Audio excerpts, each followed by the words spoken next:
सचिन पायलट ने कांग्रेस रुकन असेंबली गिरिराज मलिंगा के इल्जाम का सख्त नोटिस लिया है। जराये के मुताबिक इन्होंने रुकन असेंबली गिरिराज मलिंगा को कानूनी नोटिस भेजा है। ख्याल है कि गिरिराज मलिंगा ने बीजेपी में शामिल होने के लिए 35 करोड़ रुपए रिश्वत की पेशकश करने का सचिन पायलट पर इल्जाम लगाया था। उधर फोन टैपिंग मामले में राजस्थान के चीफ सेक्रेटरी ने मरकज को रिपोर्ट भेज दी है। वज़रा और अरकान असेंबली के फोन टैपिंग मामले पर रिपोर्ट मांगी गई थी।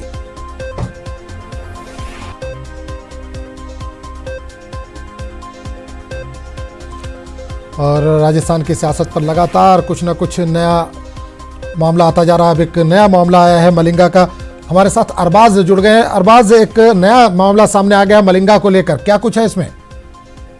गिरिराज मलिंगा का जो बयान था वाकई मतलब काफी इस पूरे मामले के अंदर देखा जाए तो वो छुपाने वाला था, क्योंकि बहुत खुले तौर पर उन्होंने इल्जाम लगाया और ये बताया कि मुझे जो 35 करोड़ रुपए का दिया गया था, और उस मामले में जो सचिन पायलट खेमा है उन्होंने एक बात साफ कर दी कि हम जो कानूनी लड़ाई इस मामले में आगे बढ़ाएंगे, क्योंकि एक नोटिस उनके जरिए भेजा गया है मलिंगा को, और जो नोटिस दिया गया तो जवाब पूछा गया कि आप जो आपने इल्जाम लगाया सर आप जवाब दें और बताएं कि कहाँ से ये बात साबित होती है, जो बात और जो इल्जाम आप लगा रहे हैं।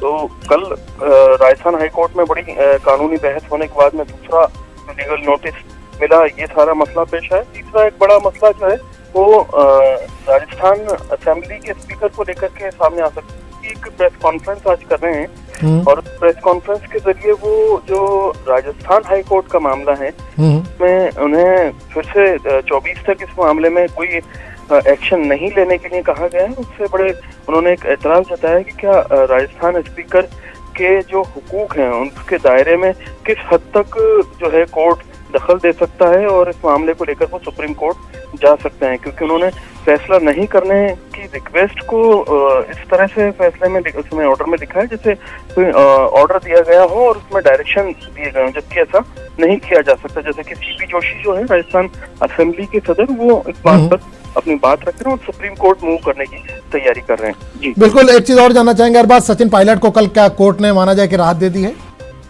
देखिए एक इनडायरेक्ट राहत इसे कहा जा रहा है। मतलब आप देखिए कि कोई एक्शन जिसमें नहीं लेने के लिए जो असेंबली स्पीकर है उसको कह दिया जाए, और जो नोटिस दिया है उस नोटिस को लेकर के ना तो अभी कोई सिचुएशन क्लियर है, तमाम वकीलों ने अपनी बात रख दी। मैराथन एक तरह से कहे कि जो सुनवाई है राजस्थान हाई कोर्ट के चीफ जस्टिस ने की है, लगातार सुनवाइयां करने के बाद में, जिसमें कई बार देखिए कि रात को 8 बजे तक 7 बजे तक जो है सुनवाइयां जारी रही, और जब तमाम मसलों को सुनने के बाद में फैसला इकट्ठा आने की बात हुई कि भाई अब आज कुछ नतीजा आएगा, तो उसको 3 दिन के लिए रिजर्व रखा गया कि मतलब आप देखिए कि 3 दिन बाद जब ये 24 तारीख को ये फैसला दिया जाएगा तब पता चल पाएगा कि असल में सचिन पायलट को राहत दी गई है या फिर जो पूरा मसला इसमें था उसमें।